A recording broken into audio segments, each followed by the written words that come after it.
Most competitive area माना जाता है प्रतियोगिता के क्षेत्र में आपका पूना समझौता। ध्यान रखेंगे, क्वेश्चन पूछता है कि पूना समझौता किसके किसके बीच हुआ था, तो महात्मा गांधी और बाबा साहब भीमराव अंबेडकर के बीच हुआ था। पूना समझौता कब हुआ था, तो आपका उत्तर है 1932 में किया गया था। पूना समझौता क्यों हुआ था, ये थोड़ा सा धीरे धीरे आपको बताना चाहते हैं।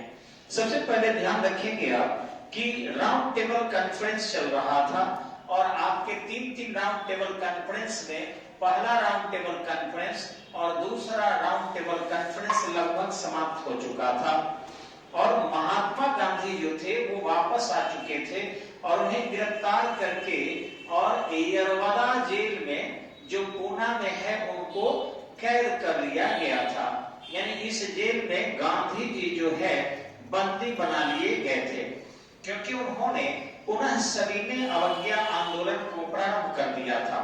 वो जब लौट रहे थे लंदन से तो उसी क्षण उन्होंने देखा कि फर्स्ट राउंड टेबल कॉन्फ्रेंस में कुछ उपयुक्त चीजें हैं और सेकंड में गांधी इरविन समझौते के बाद वो उपस्थित भी हुए, इसके बावजूद भी कुछ भारत के पक्ष में निष्कर्ष पर नहीं पहुंचा जा सका। अतः वे बड़ी उदास हो गए और उदास होकर वो भारत लौटे, लेकिन अरब सागर में ही थे। तब तक उन्होंने कहा कि हम इसे अस्वीकार करते हैं और पुनः जो है सविनय अवज्ञा आंदोलन प्रारंभ करते हैं। उन्होंने जैसे घोषणा किया उनको गिरफ्तार करके पूना की यरवदा जेल में डाल दिया गया।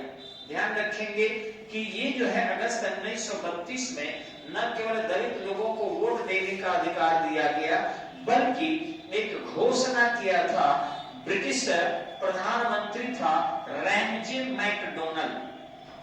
ये ध्यान रखिएगा, ये एग्जाम में आता है, रैमजे मैकडोनल्ड।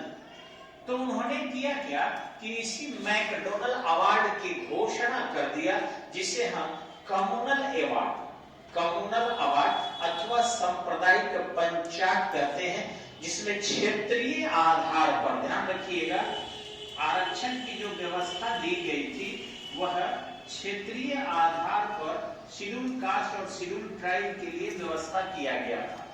अब ध्यान रखेंगे, क्षेत्रीय आधार पर आरक्षण देने से देश टूटने का खतरा कन्फर्म था और देश टूटने से विकास नहीं होता। गांधी जी से भली भांति जानते थे, क्योंकि वो अफ्रीका के प्रवास से, लंबे अवधि के प्रवास से लौटे थे, उनको जानकारी थी। आज भी देख लीजिए आप कि बांग्लादेश जो अलग हटा है, क्या बांग्लादेश विकास किया?